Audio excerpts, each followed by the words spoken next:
കഠിനാധ്വാനത്തിന്റെ വിയർപ്പും പ്രതിസന്ധികളും അതിജീവിച്ച് സ്വന്തം നിശ്ചയദാർഢ്യം കൊണ്ട് ചരിത്രം കുറിച്ച ഒരു പ്രതിഭയുടെ കഥ.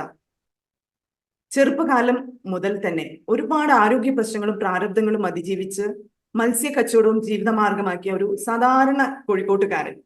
ശരീരഭാരം കൂട്ടാൻ വേണ്ടി മാത്രം ജിമ്മിന്റെ പടവുകൾ കയറിയ അദ്ദേഹം ഇന്ന് ബോഡി ബിൽഡിംഗ് രംഗത്തെ തന്നെ ഒരു വിസ്മയമായി മാറിയിരിക്കുകയാണ്.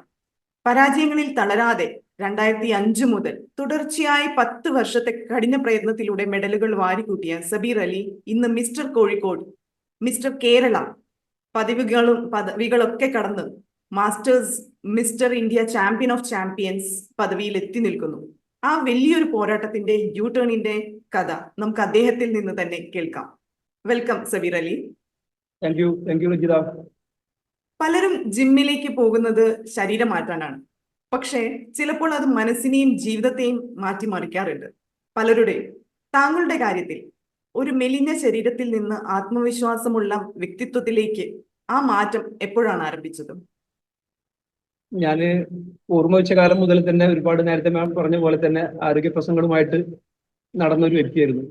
ശ്വാസം മുട്ടല്, അലർജി, ആസ്മ എന്നിങ്ങനെ ഓർമ്മ വെച്ച കാലം മുതൽ ഒരുപാട് പ്രശ്നങ്ങളായിട്ട് ആയിരിക്കുന്ന സമയത്താണ് നമ്മളെ സുഹൃത്തുക്കളായാലും അല്ലെങ്കിൽ ഫാമിലി ഫ്രണ്ട്സുകളെല്ലാം നമ്മളെ വല്ലാതെ മെലിഞ്ഞൊരു കുട്ടിയായതുകൊണ്ട് വല്ലാണ്ട് ഇൻസൾട്ട് ചെയ്യാൻ തുടങ്ങി.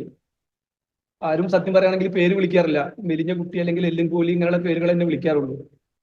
അപ്പൊ ആ സമയം മുതലേ ഭയങ്കരമായിട്ട് ഒരുപാട് കരഞ്ഞിട്ടുണ്ട്, ആരും കാണാതെ. അത്രയും സങ്കടം കൊണ്ട് ഞാൻ മാത്രം ഇങ്ങനെ സമൂഹത്തിൽ നിന്ന് മാറ്റി നിർത്തേണ്ട അവസ്ഥയിൽ വന്നിട്ട്, അപ്പൊ ഇതിൽ നിന്നൊരു മോചനം വേണം, അല്ലെങ്കിൽ എനിക്ക് കുറച്ച് തടി വെക്കണം, അതിനു വേണ്ടി മാത്രം ഞാൻ വർക്കൗട്ട് ചെയ്ത് തുടങ്ങിയതാ. ജസ്റ്റ് കുറച്ച് തടി കൂടാൻ വേണ്ടി മാത്രം തുടങ്ങി വർക്കൗട്ട് സ്റ്റാർട്ട് ചെയ്തു. പതിയെ പതിയെ ബോഡിയിൽ നല്ല ചേഞ്ച് വന്ന് തുടങ്ങി. പിന്നെ എന്താ പറയാ, ഞാൻ 1999 വർക്കൗട്ട് സ്റ്റാർട്ട് ചെയ്യുന്നത്. ആദ്യമായിട്ട് ജിമ്മിൽ പോയിട്ട് പതിയെ റിസൾട്ട് വന്നു തുടങ്ങിയപ്പോൾ പിന്നെന്ത് ചെയ്തു, 2003 വന്ന സമയത്ത് നമ്മുടെ അന്നത്തെ കോച്ച് പിന്നെ ഇങ്ങനെ ഒരു മത്സര രംഗത്തേക്ക് ഇറങ്ങാൻ വേണ്ടിയിട്ട് മോട്ടിവേഷൻ ചെയ്തു. 2003 ആദ്യമായിട്ട് മിസ്റ്റർ കോഴിക്കോട് ചാമ്പ്യൻഷിപ്പ് ചെയ്യേണ്ടി വന്നു. പക്ഷേ നിർഭാഗ്യവശാൽ അന്ന് മെഡലോ കാര്യങ്ങളൊന്നും കിട്ടാതെ. അതെ, മെഡൽ ആദ്യത്തെ ഇതില് മെഡൽ കിട്ടിയിട്ടുണ്ടായിരുന്നില്ല അല്ലെ? ഒരു മത്സരത്തിലൊക്കെ ജയിക്കുക എന്നത് ഒരു നേട്ടം തന്നെയാണ്. എന്നാൽ ആ തോൽവി എങ്ങനെയാണ് താങ്കൾ നേരിട്ടത്? ആ മെഡൽ കിട്ടാതെ പോയ ആ ഒരു സങ്കടം, പിന്നെ അതിൽ തുടരാനുണ്ടായ ഒരു സന്ദർഭവും പറയുന്നു. ആ മെഡൽ കിട്ടാതെ സത്യം പറയുകയാണെങ്കിൽ ഞാൻ ഫസ്റ്റ് റൗണ്ടിൽ തന്നെ പുറത്തായിട്ടുണ്ട്. പുറത്തായ സമയത്ത് സ്റ്റേജിന്റെ ബാക്കിൽ വന്നിട്ട് ഞാൻ ഒരുപാട് കരഞ്ഞു. എന്താണ് എനിക്ക് ഉണ്ടായ ഫോൾട്ട്, അല്ലെങ്കിൽ എന്തുകൊണ്ടാണ് ഞാൻ ഔട്ട് ആയത് എന്നുള്ളതിനെ പറ്റി പഠിക്കാൻ ശ്രമിച്ചു. ആ സമയം എനിക്ക് തോന്നുന്നു കോഴിക്കോട് ജില്ലയിൽ അത്യാവശ്യം ഒരൊറ്റ അസോസിയേഷൻ ഉണ്ടായിട്ടുള്ളൂ. അതിൽ ഒരുപാട് ബോഡി ബിൽഡേഴ്സ് പങ്കെടുക്കുകയും ചെയ്യും. ഞാൻ 60 കിലോ വിഭാഗത്തിലാണ് മത്സരിക്കാറുള്ളത്. അന്നും കുറച്ച് ഒരു 10-11 വർഷമായിട്ട് അതേ കാറ്റഗറി തന്നെ മത്സരിച്ചിട്ടുണ്ടായിരുന്നു. ആ ഒരു മെഡൽ കിട്ടാതായപ്പോൾ ഞാൻ അതിനെപ്പറ്റി പഠിച്ചു. ഇനി അടുത്ത വർഷം അല്ലെങ്കിൽ ഇനി അടുത്ത മത്സരത്തിന് ഇറങ്ങുമ്പോൾ ഞാൻ ഏത് രീതിയിലേക്ക് മാറണം, എന്ത് ചെയ്യണം, ഏതൊക്കെ രീതിയിൽ ഫുഡ് എടുക്കണം, അതിനെപ്പറ്റി പഠിച്ചു തുടങ്ങി. പിന്നെ രണ്ടാമത്തെ ഞാൻ ചാമ്പ്യൻഷിപ്പ് ചെയ്യുന്നത് 2005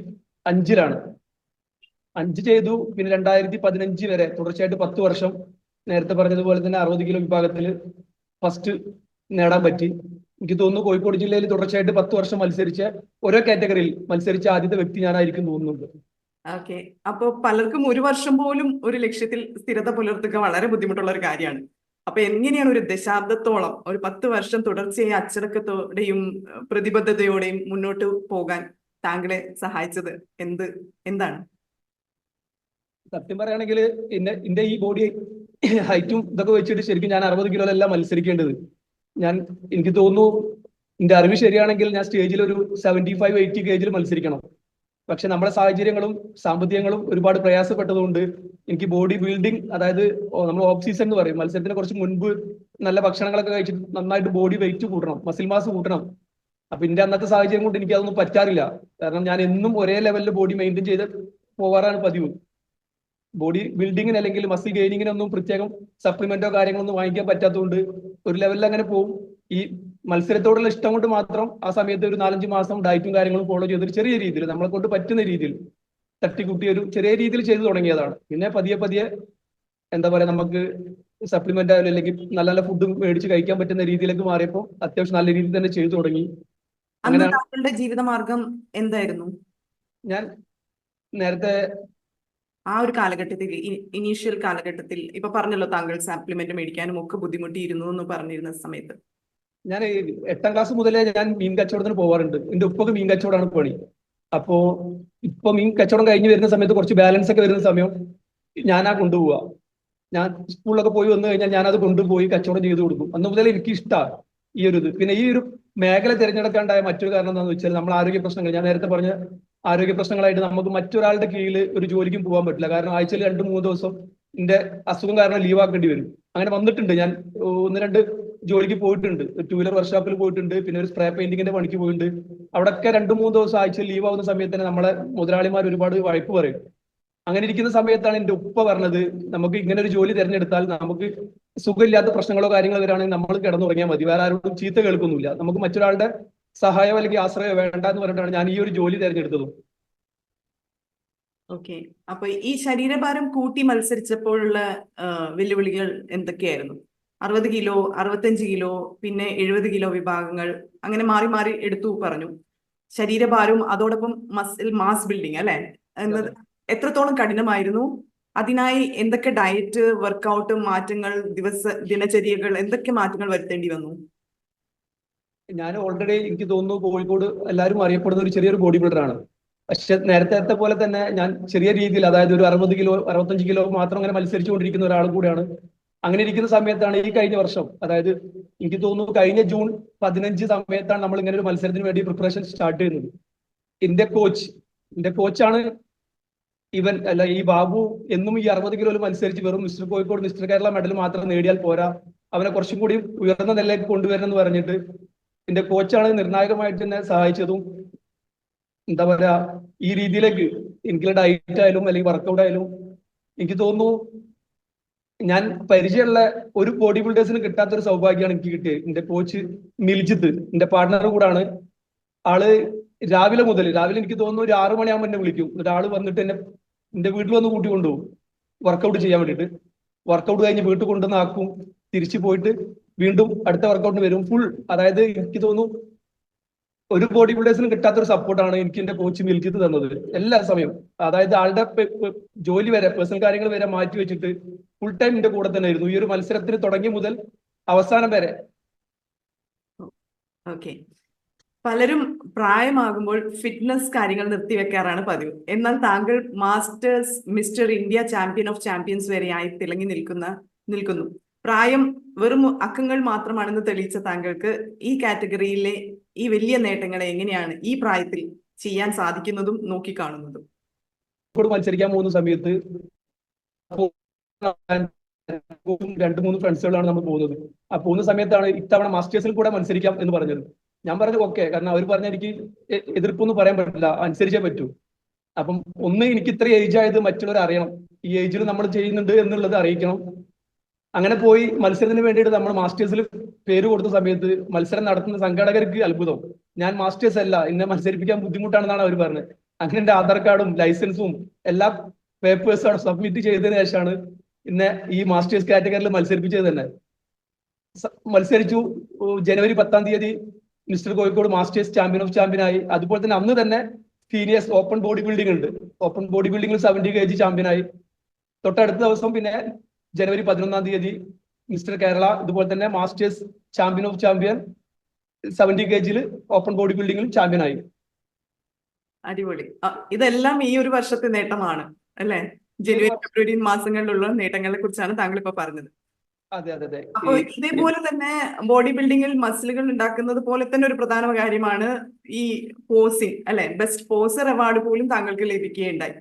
അത് എങ്ങനെയാണ് ഇതെല്ലാം കൂടി മാനേജ് ചെയ്യാൻ പറ്റുന്നത്? ഈ പോസിങ് അതൊരു ഡിഫറെന്റ് കല തന്നെയല്ലേ?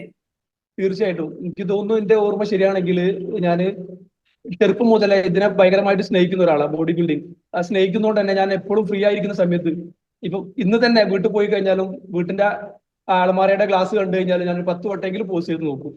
ആ ഒരു പോസിങ് പ്രാക്ടീസ് ചെയ്യുന്നതിനനുസരിച്ച് നമുക്ക് എന്ത് ചെയ്യാൻ പറ്റും, സ്റ്റേജിൽ നന്നായിട്ട് പോസ് ചെയ്ത്, അതായത് നമ്മളെ ശരീരത്തിലുള്ള മസിലുകൾ നല്ല വിസിബിൾ ആയിട്ട് കാണിച്ചു കൊടുക്കണം, എന്നാലേ പോയിന്റ് കിട്ടുള്ളൂ. അധികം ബോഡി ബിൽഡേഴ്സും മസിൽ കൂടുതൽ ഉണ്ടാക്കാനാണ് ശ്രമിക്കുന്നത്. പക്ഷെ നമ്മുടെ ശരീരത്തിലുള്ള മസിൽ എങ്ങനെ കാണിച്ചു കൊടുക്കണം എന്ന് ആരും പഠിക്കുന്നില്ല. ഞാൻ നേരത്തെ തന്നെ പണ്ടൊക്കെ നമ്മളെ അമ്പലപ്പറമ്പിലും അമ്പലത്തിന്റെ ഉത്സവം അല്ലെങ്കിൽ ക്ലബിന്റെ വാർഷികത്തിനൊക്കെ സ്റ്റേജിൽ ഇതുപോലെ നമ്മളെ ബോഡി ഷോ ചെയ്യാൻ വിളിക്കാറുണ്ട്. ഇപ്പോഴാണ് കുറഞ്ഞു വരുന്നത് അങ്ങനത്തെ കാര്യങ്ങളൊക്കെ. ആ സമയം അതുപോലുള്ള കുറെ സ്റ്റേജിൽ കയറി എക്സ്പീരിയൻസ് ഉണ്ടായതുകൊണ്ട് ഇന്ന് ഈ സമയം വരെ എന്റെ ഒരു കോച്ചിനോ അല്ലെങ്കിൽ എന്റെ ഫാമിലിക്കൊന്നും ഞാനൊരു മത്സരത്തിന് പോയി കഴിഞ്ഞാൽ എന്റെ പോസിന് ഞാൻ എന്തായാലും കൊളാക്കൂല അല്ലെങ്കിൽ ഒരു എന്താ പറയുക ടെൻഷൻ ഇല്ലാതെ ചെയ്യുന്നുള്ള ഒരു ആത്മവിശ്വാസം എല്ലാവർക്കും ഇന്നറിയുന്ന എല്ലാവർക്കും അറിയാം. അത് ശരി, ഓക്കെ. അപ്പൊ അതൊരു കല തന്നെയാണ് ഈ പോസിങ് അല്ലെ? എനിക്ക് കിട്ടിയ ഏറ്റവും വലിയ ഭാഗ്യം കൂടിയാണ്. 2026 തുടർച്ചയായി നേട്ടങ്ങളുടെ കാര്യം പറഞ്ഞു. ഏറ്റവും ഒടുവിൽ സ്വന്തമാക്കിയത് mister India champion of champions പട്ടവും കിട്ടി. ആ വേദിയിൽ നിൽക്കുമ്പോൾ വർഷങ്ങളായുള്ള യാത്രയിൽ നിന്ന് മനസ്സിലേക്ക് ആദ്യം വന്ന മുഖമോ ഓർമ്മയോ എന്തായിരുന്നു? ആദ്യം തന്നെ പടച്ചവർക്ക് നന്ദി പറയും. കാരണം ഞാൻ ആ സ്റ്റേജിൽ നിൽക്കുന്ന സമയത്താണെങ്കിലും നമ്മളെ ഈ പ്രൈസ് റിവേഴ്സ് ഓർഡറിലെ വിളിക്കുക. ആദ്യം 5th, പിന്നെ 4th, 3rd ഇങ്ങനെ വരിക. അപ്പൊ ഈ വിളിക്കുന്ന സമയത്തും എനിക്ക് തോന്നുന്നു എല്ലാ വർഷവും എനിക്ക് കുറച്ച് ടെൻഷൻ ഉണ്ടാവാറുണ്ട്. പക്ഷെ ഇത്തവണ അങ്ങനത്തെ ഒരു ടെൻഷൻ എനിക്കും ഉണ്ടായിട്ടില്ല, എന്റെ കോച്ചിനും ഉണ്ടായിട്ടില്ല. കാരണം നമുക്ക് അത്രയും ഡിഫറൻറ്റ് ഉണ്ട് ബോഡിയിൽ. നമുക്ക് തന്നെ അല്ലെങ്കിൽ നമ്മളെ ജഡ്ജസിനെ തന്നെ ഒറ്റ നോട്ടത്തിൽ തിരഞ്ഞെടുക്കാൻ പറ്റിയിട്ടുണ്ട് ഇപ്രാവശ്യം. ടെൻഷൻ വന്നിട്ടില്ല ആർക്കും. എനിക്കും ടെൻഷൻ ഇല്ല. കാരണം ഞാൻ ഫസ്റ്റ് ആണെന്നുള്ള ഒരു ആത്മവിശ്വാസം എനിക്ക് ഇത്തവണ ഉണ്ടായിട്ടുണ്ട്. കാരണം സ്റ്റേജിന്റെ മുകളിൽ നിൽക്കുമ്പോൾ തന്നെ ഞാൻ തന്നെ ജഡ്ജ് ചെയ്യും ആദ്യം. പ്രതീക്ഷയോടെ തന്നെയാണ് സ്റ്റേജിൽ നിന്നതും അല്ലെ? ഇത്തവണ നല്ല പ്രതീക്ഷയോട് കൂടി തന്നെ നിന്നത്. ഓക്കെ. ഓരോ വിജയത്തിന്റെ പിന്നിലും പലപ്പോഴും കാണപ്പെടാത്ത ചില മനുഷ്യരുണ്ട്. ഇപ്പൊ താങ്കൾ നേരത്തെ പറഞ്ഞതുപോലെ ഉപ്പ കുറെ സഹായിച്ചു, പിന്നെ ഒരു കോച്ച് ഉണ്ടായിരുന്നു, മിൽജിത്ത് എന്ന് പറഞ്ഞ കോച്ചിനെ കുറിച്ച് പറഞ്ഞു. താങ്കളുടെ യാത്രയിൽ കുടുംബത്തിന്റെയും സുഹൃത്തുക്കളുടെയും പങ്ക് എത്രത്തോളം നിർണായകമാണ്? അത് എന്താ പറയാ, ഇന്നെ പോലത്തെ ഒരു ബോഡി ബിൽഡറെ ശരിക്കും ഇപ്പൊ ഞാൻ ഇപ്പൊ ഈ ക്യാമറക്ക് മുമ്പിൽ വന്നിട്ടുണ്ടെങ്കിൽ പോലും എനിക്ക് തോന്നുന്നു ഞാനല്ല ശരിക്കും ക്യാമറയുടെ മുമ്പിൽ വരേണ്ടത്, എന്റെ ഫാമിലിയാണ്. ഇതൊരു വലിയൊരു തപസ്സാണ്. ഈ ഒരു തപസ്സില് എന്താ പറയാ, എന്റെ കൂടെ അല്ലെങ്കിൽ ഇന്ത്യക്കാൾ മുമ്പിൽ ഹാർഡ് വർക്ക് ചെയ്യുന്നത് എന്റെ ഫാമിലിയാണ്, യാതൊരു സംശയവുമില്ല. നമ്മളാണ് ഇത്രയും മെഡലുകൾ നേടുന്നെങ്കിൽ പോലും നമുക്ക് വേണ്ടിയിട്ട് ഒരുപാട് ബുദ്ധിമുട്ടുന്നുണ്ട്. പ്രത്യേകിച്ച് എന്റെ വൈഫ് നമ്മളുടെ ഡയറ്റും കാര്യങ്ങളൊക്കെ ഫോളോ ചെയ്യുന്ന സമയത്ത് അതൊരു എങ്ങനെ പറഞ്ഞാലും അത് രഞ്ജിതക്കും അത് വിശ്വസിക്കാൻ പറ്റാത്ത രീതിയിൽ വരെ നമ്മൾ ഡയറ്റ് ഫോളോ ചെയ്യണം. അത് കൃത്യസമയത്ത് നമ്മൾ ഭക്ഷണം കഴിക്കുന്ന സമയത്തൊക്കെ ശരിക്കും മെഷർമെന്റ് എടുത്തിട്ടാണ് കഴിക്കുക. അതുവരെ എന്താ പറയാ, എന്റെ വൈഫ് സെറ്റാക്കി ടേബിളിന്റെ മുമ്പിൽ എത്തിച്ചേരും. എനിക്ക് ശരിക്കും കൈയൊന്ന് വാഷ് ചെയ്ത് കഴിച്ചാൽ മാത്രം മതി.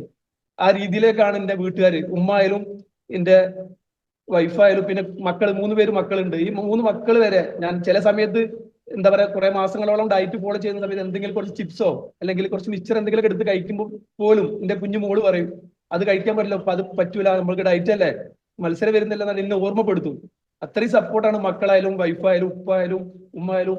എനിക്ക് തോന്നുന്നു ഇതിൽ ഏറ്റവും വലിയൊരു പ്രധാനം നമ്മളെ ചേട്ടൻ ഞാൻ നേരത്തെ പറഞ്ഞതുപോലെ തന്നെ നമ്മൾ കുറച്ച് മെലിഞ്ഞ കുട്ടി ആയതുകൊണ്ട് ഇപ്പൊ ഞാൻ എന്താ പറയാ ജനിക്കുന്ന സമയത്ത് പടച്ചനോട് പറഞ്ഞിട്ടല്ല എനിക്ക് കുറച്ച് തടി കുറച്ച് തരണമെന്നൊന്നും. അതൊക്കെ പടച്ചൻ ഓരോ കുട്ടികളെ ഇറക്കുന്ന സമയത്ത് ആള് തീരുമാനിക്കുന്ന പോലാണ് ഭൂമിയിലേക്ക് വരിക. ഇപ്പൊ എനിക്ക് പടച്ചൻ കുറച്ച് തടി കുറച്ച് തന്നുകൊണ്ട് സമൂഹത്തിൽ നിന്ന് മാറ്റി നിർത്തിയ കുറെ വർഷങ്ങൾ ഉണ്ടായിരുന്നു. അപ്പോ ഈ ആളുകൾ അല്ലെങ്കിൽ ഒരുപാട് കളിയാക്കിയ ആളുകളെ കൊണ്ട് നാളെ കൈയടിപ്പിക്കണം. അതിന് ഞാൻ എന്ത് ചെയ്യണം? അതിന് ഒരു ദിവസം കൊണ്ടൊന്നും മതിയാവില്ല എന്ന് എനിക്ക് നന്നായിട്ട് അറിയാം. അതിനു വേണ്ടിയിട്ട് മാത്രം ഞാൻ ഓരോ ദിവസം ഇപ്പോഴും ഇന്ന് വരെ ഞാൻ വർക്കൗട്ട് ചെയ്യുമ്പോൾ ഇന്നെ കളിയാക്കിയ ആളുകളെ മുഖം ഓർത്തിട്ടാണ് ഞാൻ ചെയ്യുന്നത്. അങ്ങനെ ആകുമ്പോൾ എനിക്ക് നല്ല മോട്ടിവേഷൻ ഉണ്ടാവും വർക്കൗട്ട് ചെയ്യാൻ. ഞാൻ നേരത്തെ പറഞ്ഞു എന്റെ ഏട്ടൻ, എനിക്ക് തോന്നുന്നു ഇന്നെ കളിയാക്കുന്നത് ഞാൻ കേൾക്കുന്നതിനേക്കാൾ കൂടുതൽ ചിലപ്പോൾ എന്റെ ഏട്ടനായിരിക്കും കേട്ടിട്ടുണ്ടാവുക ലൈവായിട്ട്. ആ ഏട്ടനും കൂടെ ഇന്നെ ഭയങ്കരമായിട്ട് എനിക്ക് തോന്നുന്നു ഇതൊന്നും എല്ലാ ബോഡി ബിൽഡേഴ്സിനും കിട്ടുന്ന ഒരു പിന്തുണ അല്ല. എന്റെ ഏട്ടനൊക്കെ എല്ലാത്തിനും കൂടെയാണ്. കാരണം ഒരു മത്സരത്തിന് ഞാൻ ഇറങ്ങുന്നുണ്ടെങ്കിൽ പോലും എന്റെ A to Z കാര്യങ്ങൾ അന്വേഷിക്കാനും ഇടയ്ക്കിടയ്ക്ക് എന്റെ വീട്ടിൽ വന്നിട്ട് ആള് വേറെയാണ് താമസിക്കുന്നത്. എന്റെ വീട്ടിൽ വന്നിട്ട് ഇന്നെ ബോഡിയൊക്കെ ചെക്ക് ചെയ്യും. എന്റെ ടീഷർട്ടും ഇതൊക്കെ കഴിച്ചിട്ട് ബോഡി ഒന്ന് പോസ്റ്റ് ചെയ്ത് കാണിച്ചു കൊടുക്കണം. ആള് കറക്റ്റ് ജഡ്ജ് പറ്റും. കാരണം എന്നെക്കാൾ മുന്നേ വർക്കൗട്ട് ചെയ്ത് തുടങ്ങിയ ഒരാൾ കൂടെയാണ് ആള്. ആൾക്ക് അറിയാം. അപ്പൊ എന്നോട് പറയാം ഇന്ന ഭാഗം ഒന്നും കൂടി ശരിയാക്കാൻ കേട്ടോ, ഇന്ന കാര്യം ഒന്നും കൂടി സെറ്റ് ആക്കണം കേട്ടോ. ഓക്കെ, ഞാൻ ഓക്കെ പറഞ്ഞ പിന്നെ അടുത്ത പ്രാവശ്യം വരുമ്പോൾ ഞാനത് ഓക്കെ ആക്കിയിരിക്കും. ഏട്ടനൊക്കെ ഭയങ്കര സപ്പോർട്ടാ. അത് ഞാൻ പറഞ്ഞില്ല, ഈ ഏട്ടനായാലും ഏട്ടന്റെ ഭാര്യ, ഞാൻ കല്യാണം കഴിഞ്ഞതിന് മുന്നേ ഇതൊന്ന് 18 വർഷം എന്റെ കല്യാണം കഴിഞ്ഞിട്ട്. ഞാൻ അതിനു മുമ്പേ മത്സരിക്കുന്നതുകൊണ്ട് ആ സമയത്തുള്ള എന്റെ കാര്യങ്ങളൊക്കെ നോക്കാറ് എന്റെ ഏടത്യമാണ്. ആള് ആണ് എന്റെ ശരിക്കുള്ള സ്റ്റാർട്ടിങ്. കാരണം അന്ന് മുതലേ ഞാനിങ്ങനെ ബോഡി ചെയ്യുന്നതുകൊണ്ട് ഏടത്തിയമ്മ സപ്പോർട്ട് ചെയ്തുകൊണ്ടാണ്. കാരണം ഉമ്മ കുറച്ച് അസുഖമുള്ള ഒരാളായതുകൊണ്ട് ഉമ്മക്ക് എന്റെ ഫുഡും കാര്യങ്ങളൊക്കെ ഭയങ്കര ബുദ്ധിമുട്ടായിരിക്കും. അപ്പോൾ ഏടത്തിയമ്മ അന്ന് മുതലേ തുടക്കിട്ടു. പിന്നെ വൈഫ് വന്നു. പിന്നെ എല്ലാ കാര്യങ്ങളും ടു സെഡ് കാര്യങ്ങൾ വൈഫ് ഏറ്റെടുത്തു. ഇവരൊക്കെ പിന്നെ അതുപോലെ തന്നെ പെങ്ങളായാലും ഒന്നും പറയാനില്ല. ഇപ്പോഴും ഇതാ ഇന്ന് കുറച്ച് സമയം മുന്നേ വരെ എന്നെ വിളിച്ചിട്ട് ചോദിച്ചതാണ് എന്താ പ്ലാനിങ്, അടുത്ത മത്സരം ഏതാന്നൊക്കെ ചോദിച്ചിട്ട് ഇവരാണ് ശരിക്കും എന്നെ ഈ രീതിയിലേക്ക് മാറ്റിയത്. ഓക്കെ, അത്രയും സപ്പോർട്ട് ഉണ്ട് ഫാമിലിയിൽ നിന്ന് തന്നെ അല്ലെ? ഞാൻ പറഞ്ഞില്ല, എനിക്ക് കിട്ടാവുന്ന ഏറ്റവും വലിയ ഭാഗ്യം എന്താന്ന് വെച്ചാല് ഫാമിലിയുടെ സപ്പോർട്ട്. ഒരു ബോഡി ബിൽഡേഴ്സിന് പോലും കിട്ടാത്ത അത്രയും സപ്പോർട്ട് എനിക്ക് ഇപ്പൊ കിട്ടിക്കൊണ്ടിരിക്കുന്നുണ്ട്. ഇനിയും ഞാൻ പറഞ്ഞില്ല, ഇവരൊക്കെ എന്റെ കൂടെ തന്നെ ഉണ്ടെങ്കിൽ ഞാൻ ഈ ഒരു ഷോക്കേസിലേക്ക് ഒരു ഇന്റർനാഷണൽ മെഡൽ ഒരു 2 വർഷം കൊണ്ട് കൊണ്ടുവരും. വാവ്, അടിപൊളി. ഓക്കെ, ഇന്നിപ്പോ താങ്കളുടെ ജീവിതമാർഗമായിട്ട് ഒരു ജിമ്മ്, 2 ജിമ്മുണ്ട് തോന്നുന്നു അല്ലെ? 2 ജിം. ഓക്കെ, ഇന്ന് അതിലൂടെയാണ് താങ്കളുടെ വരുമാന മാർഗം ജിമ്മായി മാറിക്കഴിഞ്ഞു. അവരിൽ കുറെ പേര് പരിശീലിപ്പിക്കുന്നുണ്ട്. അവിടെ ഏറ്റവും കൂടുതൽ വളർത്തിയെടുക്കാൻ ശ്രമിക്കുന്ന ഗുണം എന്താണ് ഇന്നത്തെ തലമുറയിൽ? ശക്തിയാണോ, അതോ മസിൽ ബിൽഡിംഗ് ആണോ, അച്ചടക്കമാണോ, ആത്മവിശ്വാസമാണോ? എന്താണ് അവിടെ വരുന്ന ജിമ്മിൽ വരുന്ന വ്യക്തികൾക്ക് കിട്ടുന്ന ഒരു പ്ലസ് പോയിന്റ്? ഇതില് ഒരുപാട് എന്താ പറയാ ആരോഗ്യ ഗുണങ്ങളുണ്ട്. ഒന്ന്, ഇപ്പം വർക്കൗട്ട് ചെയ്യാൻ വരുന്ന 99% കുട്ടികളും അവർക്ക് പെട്ടെന്ന് മസിൽ ഉണ്ടാക്കാന്നുള്ള മൈൻഡ് മാത്രമായിട്ട് വരിക. വന്നു കഴിഞ്ഞ് പിന്നെ ഇന്നായിട്ട് സംസാരിച്ചു കഴിഞ്ഞാലാണ് ഇവർക്ക് ആ മസിൽ ബിൽഡിംഗ് മാത്രമല്ല നമ്മുടെ ശരീരത്തിൽ ഉണ്ടാവേണ്ടത് അച്ചടക്കം. കൃത്യമായിട്ട് വർക്കൗട്ട് ചെയ്യുന്ന ഒരാളാണെങ്കിൽ നല്ല അച്ചടക്കം ഉണ്ടാവും. അച്ചടക്കം വേണം, കൃത്യനിഷ്ഠത വേണം, പിന്നെ അനുസരണ. നമ്മൾ ഒരു കോച്ച് പറഞ്ഞാൽ ശരിക്കും അത് അനുസരിക്കാനുള്ള ബുദ്ധി, ഒരു കോമൺ സെൻസ് എന്ന് പറയും, അത് വേണം. ഇതൊക്കെ ഉണ്ടെങ്കിൽ ഏതൊരാൾക്കും ഇന്നല്ലെങ്കിൽ നാളെ ഇതുപോലെ പല നേട്ടങ്ങളും ചിലപ്പോൾ എന്നെക്കാൾ വളർന്നു വരാൻ പറ്റും പല മേഖലയിലും. ഈ ഇന്നത്തെ കാലത്ത് ലഹരികളിലേക്ക് തിരിയുന്ന യുവതലമുറകൾ ധാരാളമുണ്ട്. അവർക്ക് നൽകാനുള്ള ഒരു സന്ദേശം, വളരെ പെട്ടെന്ന് വഴിതെറ്റി പോകാൻ സാധ്യതയുള്ള സാഹചര്യങ്ങളിലാണ് ഇന്നത്തെ തലമുറ ജീവിക്കുന്നത് തന്നെ. അപ്പോ അങ്ങനെ ഒരു സാഹചര്യത്തിൽ നിന്ന് അവരെ തിരിച്ചു പിടിച്ച് ഒരു കഠിനാധ്വാനത്തിലൂടെയോ ആരോഗ്യകരമായ ജീവിതശൈലിയിലൂടെയോ സ്വന്തം ജീവിതം മാറ്റിയെടുത്ത ഒരാൾ എന്ന നിലയിൽ താങ്കൾക്കൊരു ഒരു നല്ലൊരു മോട്ടിവേറ്റർ ആവാൻ സാധിക്കുമെന്ന് എനിക്ക് തോന്നുന്നു. അതുകൊണ്ട് തന്നെ ഇൻസ്പയർ ചെയ്യുന്ന എന്തെങ്കിലും ഒരു സന്ദേശം. എനിക്ക് പറയാനുള്ള കാരണം എന്താന്ന് വെച്ചാല് നമ്മളെ കുട്ടികള് വളർന്നു വരുന്ന സമയം തന്നെ ഇതുപോലെ എന്തെങ്കിലും ഒരു ആക്ടിവിറ്റിയിലേക്ക് അവരെ മോട്ടിവേറ്റ് ചെയ്ത് അവരുടെ ഫാമിലി, കുട്ടികൾ മാത്രം വിചാരിച്ചാൽ പോലെ അവരുടെ ഫാമിലിയാണ് ഇതുപോലെ ഒന്നുകിൽ ജിമ്മിലോ അല്ലെങ്കിൽ വേറെ എന്തെങ്കിലും ഒരു സ്പോർട്സിൽ എപ്പോഴും കുട്ടികൾ എൻഗേജ് ആവണം. അതല്ലാതെ ഫ്രീ ആയിരിക്കുന്ന സമയത്താണ് ഇവർക്ക് പല രീതിയിലും തെറ്റായ രീതിയിലേക്ക് പോകാൻ സാധ്യത കൂടുതൽ. ഇതുപോലെ എന്തെങ്കിലും ഒരു ആക്ടിവിറ്റി ഉണ്ടാകുമ്പോൾ, ഇപ്പൊ ഞാൻ എൻ്റെ ഒരു കാര്യം പറയുകയാണെങ്കിൽ, ഞാൻ ഇപ്പോഴും ജിമ്മിലോട്ട് വരികയാണെങ്കിലും ഓരോ ദിവസവും ഞാൻ ഭക്ഷണത്തിന്റെ കാര്യത്തിലായാലും അല്ലെങ്കിൽ മറ്റുള്ള ആളുകളെ കണ്ടാൽ അവരെ എങ്ങനെ ബഹുമാനിക്കണം, ഇങ്ങനെയുള്ള കാര്യങ്ങൾ ഓരോ ദിവസം ഇപ്പോഴും പഠിച്ചുകൊണ്ടിരിക്കുക. ഇന്ന് ഭക്ഷണം കഴിക്കുകയാണെങ്കിൽ നാളെ ഇതിനേക്കാൾ നല്ലത് എന്ത് കഴിക്കണം. അപ്പൊ നമ്മൾ ഇങ്ങനെ ഒരു ബോഡി ബിൽഡിംഗ് ചെയ്യുന്നതുകൊണ്ട് നമുക്കറിയാം മറ്റുള്ള ആളുകളുടെ ഇടയിൽ നമ്മൾ ഏത് രീതിയിൽ നിൽക്കണം, അവരോട് എങ്ങനെ പെരുമാറണം, അല്ലെങ്കിൽ നമ്മൾ അടുത്ത മസിൽ കുറച്ചും കൂടി കൂടുന്നതിന് വേണ്ടിയിട്ട് ഏത് രീതിയിൽ ഫുഡ് എടുക്കണം, എങ്ങനെ റെസ്റ്റ് എടുക്കണം, എല്ലാം പഠിച്ചുകൊണ്ടിരിക്കുക ഇപ്പോഴും. അതുപോലെ തന്നെ ഈ വളർന്നു വരുന്ന കുട്ടികൾ എന്തെങ്കിലും സ്പോർട്സിൽ ക്രിക്കറ്റോ ഫുട്ബോളോ അല്ലെങ്കിൽ ജിമ്മ് തന്നെ ആയിക്കോട്ടെ, അല്ലെങ്കിൽ കരാട്ടെ കളരിയോ എന്ത് തന്നെ ആയിക്കോട്ടെ, അവരുടെ വീട്ടുകാർ അവരെ സപ്പോർട്ട് ചെയ്യുക, അവരെ എന്തെങ്കിലും ആക്ടിവിറ്റി ചെയ്യിപ്പിക്കുക. അങ്ങനെ ആണെങ്കിൽ ഒരു കുട്ടികളും ഒരു ലഹരിയിലേക്കും പോകില്ല എന്നുള്ളത് 100% ഉറപ്പാണ്. ഓക്കെ, താങ്കൾ അത് പറഞ്ഞപ്പോ ഓർക്കുകയാണ്, ഇപ്പോ പ്രായഭേദമന്യേ എല്ലാവരും ജിമ്മിൽ പോകുന്നത് കാണാറുണ്ട്. അത് ഒരു പ്രായത്തിന് ഒരു ലിമിറ്റേഷൻ വേണോ? ഈ വെയിറ്റ് എടുക്കുന്നതും ഒക്കെ അതുമായിട്ട് റിലേറ്റ് ചെയ്താണോ? പ്രായത്തിനെ ബേസ് ചെയ്തിട്ടാണോ നിങ്ങൾ ഓരോ കാര്യങ്ങൾ ചെയ്യിപ്പിക്കുന്നതും? അവിടെ മെഷീനറീസ് കുറച്ച് മെഷീനറീസ് എന്തായാലും ഉണ്ടാവുമല്ലോ ജിമ്മിൽ, അപ്പൊ അതൊക്കെ യൂസ് ചെയ്യിപ്പിക്കുന്നത് അതിനെ ബേസ് ചെയ്തിട്ടാണോ? നമ്മൾ 6 വയസ്സിന് ശേഷമുള്ള ആൺകുട്ടികൾക്കായാലും പെൺകുട്ടികൾക്കായാലും വർക്കൗട്ട് സ്റ്റാർട്ട് ചെയ്യാം ജിമ്മിൽ. പക്ഷെ അവരെ കൊണ്ട് നമ്മൾ വന്ന സമയം മുതലേ വെയിറ്റ് ട്രെയിനിങ് സ്റ്റാർട്ട് ചെയ്യേണ്ട ആവശ്യമില്ല. അത് പതിയെ പതിയെ ബാക്കിയുള്ള ഒരുപാട് ആക്ടിവിറ്റി അവർക്ക് കൊടുക്കാണ്ട് അങ്ങനെയുള്ള പതിയെ പതിയെ വർക്കൗട്ടും കാര്യങ്ങളൊക്കെ കൊടുത്ത് അവരുടെ സ്ട്രെങ്ത്തും സ്റ്റാമിനും ഒക്കെ വർദ്ധിപ്പിച്ച് കഴിഞ്ഞതിന് ശേഷം അവരുടെ കണ്ടീഷൻ, അതായത് ഇപ്പം 10 പേര് വരുന്നുണ്ടെങ്കിൽ 10 പേരെ കൊണ്ട് ഒരേ വർക്കൗട്ട് ചെയ്യിപ്പിക്കാറില്ല. 10 പേരും ഡിഫറെന്റ് ആണ്. അതിനനുസരിച്ച് പതിയെ പതിയെ പതിയെ ഓരോ ഗ്രോത്തിനനുസരിച്ച് മാറ്റിക്കൊണ്ടിരിക്കുക ചെയ്യുക വർക്കൗട്ടും കാര്യങ്ങളൊക്കെ. അപ്പൊ ഏജ്ഡ് ആയവർക്കും ഇതേപോലെ തന്നെയാണോ? 60 വയസ്സിന് മേലെയുള്ളവരും വരാറുണ്ടോ? തീർച്ചയായിട്ടും നമ്മളെ ജിമ്മിൽ തന്നെ ഇപ്പൊ വർക്കൗട്ട് ചെയ്തുകൊണ്ടിരിക്കുന്നുണ്ട്. 60 വയസ്സ് 66 വയസ്സ് വരെയുള്ള ഒരാൾ ഇപ്പൊ ഇവിടെ ചെയ്തുകൊണ്ടിരിക്കുന്നുണ്ട്. അപ്പൊ ഇതൊക്കെ അവർക്ക് ഓക്കെ ആണ്? ഈ വെയിറ്റ് കൊണ്ടുള്ള സംഭവങ്ങളൊക്കെ ചെയ്യിപ്പിക്കാറുണ്ട്? തീർച്ചയായിട്ടും. കാരണം നമ്മുടെ ശരീരത്തിൽ ഓരോ ദിവസം കഴിയുമ്പോഴും നമ്മളെ ശരീരത്തിലുള്ള മസിലുകൾ ലോസാ വരുന്നത്. ഈ ലോസ് ആവുന്ന മസിലുകൾ എപ്പോഴും നമ്മൾ ഇതുപോലെ വെയിറ്റ് ട്രെയിനിങ് ഒക്കെ ചെയ്തിട്ട് എപ്പോഴും സ്ട്രെങ്ത് കൂട്ടിക്കൊണ്ടുവന്നാൽ എനിക്ക് തോന്നുന്നു നമ്മൾ മരിക്കുന്ന വരെ നല്ല രീതിയിൽ നടക്കാൻ പറ്റും. ഓക്കെ, ഇനിയുള്ള ലാസ്റ്റ് ക്വസ്റ്റ്യൻ. താങ്കൾ അടുത്തത് ഇന്റർനാഷണൽ ലെവലിലേക്ക് മത്സരിക്കാൻ ആണ് ഗോൾ സെറ്റ് ചെയ്തിരിക്കുന്നതെന്ന് പറഞ്ഞു. അതിലേക്ക് എന്തെങ്കിലും റെഡിയായി തുടങ്ങിയോ? അത് ആദ്യം എനിക്ക് തോന്നുന്നു നമ്മൾ നല്ല രീതിയിൽ ഒരു ചാമ്പ്യൻഷിപ്പ് ചെയ്യണമെങ്കിൽ ഇതിന്റെ പുറകിൽ അല്ലെങ്കിൽ വലിയൊരു ഫിനാൻഷ്യൽ ബാക്ക്ഗ്രൗണ്ട് വേണം. നമ്മളെ കയ്യിൽ അതില്ലാത്തതുകൊണ്ടാണ് ഞാൻ ഈ എന്താ പറയുക ഒരു 27 വർഷം കാത്തിരിക്കേണ്ടി വന്നു എനിക്ക് ഈ ഒരു mister India champion of champion ആവാൻ വേണ്ടിയിട്ട്. അപ്പൊ ഇനി ഒരു ഇന്റർനാഷണൽ മെഡൽ നേടാൻ വേണ്ടിയിട്ട് എനിക്ക് തോന്നുന്നു നല്ലൊരു ഫണ്ടിന്റെ ആവശ്യമുണ്ട്. ഏതെങ്കിലും നല്ലൊരു സ്പോൺസർമാരെ കിട്ടുകയാണെങ്കിൽ എനിക്ക് വലിയൊരു ബുദ്ധിമുട്ട് ഇല്ലാത്ത രീതിയിൽ എനിക്ക് ചെയ്യാൻ പറ്റും.